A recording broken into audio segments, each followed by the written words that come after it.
Hey guys, Halfway Dead here with a new series. I'm calling this the Rocket Science Minis. These are aimed at small topics that don't really fit into any other video. Because it's only one topic at a time, this will hopefully allow me to get out videos a bit more often. Don't worry, the main series isn't going anywhere. This is just additional knowledge. Let me know what you think about this new format.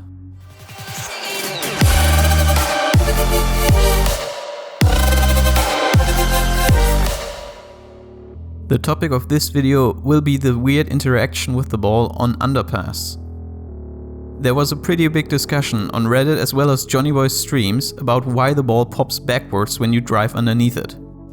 It's bizarre. So watch, if I just go, alright, here we go, rebound incoming, there's a bunch of other stupid stuff. It pops it backwards. Since all hitboxes in Rocket League are very simple boxes, there's no such thing as hitting the spoiler of the octane. What you would expect is that it either hits the car at the front or not at all. So to figure this out, I opened up Buckesmod and entered the command superdebug, which allows me to see the position of the ball. As you can see, by default the ball spawns at 150.5 height.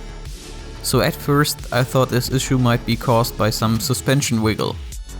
So I tried to set the ball higher and higher until I couldn't hit it while standing still, but hitting it with a wiggle.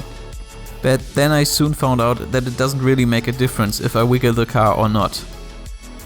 What I found is that the very back of the car was about 1.2 Unreal units higher than the front of the car.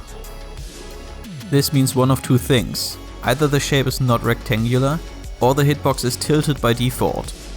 Luckily, the rotation can be found out easily by typing in debug player. And what do we see? Even when standing on the ground, the value for tilt is not 0. Knowing that the game uses a 16-bit integer for angles, I can figure out the exact angle, and with the help of some sign math, I can actually figure out the difference in height from front to back. And what I found with my data was 1.22, which is pretty much exactly what I found from the experiments. The next obvious step was then to figure it out for all cars. And what I found is that literally every car in the game is tilted.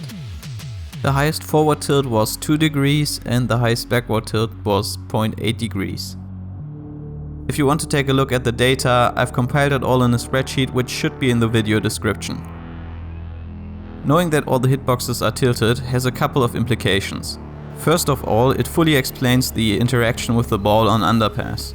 If you still don't understand why the ball is popping backwards and not forwards, I encourage you to watch Rocket Science episode 4 and the corrections from episode 6. Those should explain everything about hit directions in Rocket League. This also means that you should take the height stat in the hitbox spreadsheets with a grain of salt. What really matters is the height at the front of the car, and if the car is heavily tilted, it might actually not be as high there as you think it is. The second implication is that this tilt causes a slightly different hit direction. Why that is, I've also explained that in Rocket Science episode 6. But since none of the cars are tilted more than 2 degrees, it is really a minor thing. And for the last implication, this might actually change how fast the cars can accelerate. I haven't tested this so far, and boost might actually work completely different on the ground than I think it does. But assuming that it works exactly like it does in the air, you would be boosting into the ground if your car is tilted into the ground. However, after doing the math, I found that it's really not anything noteworthy. The worst car would be wasting 0.06% of its boost.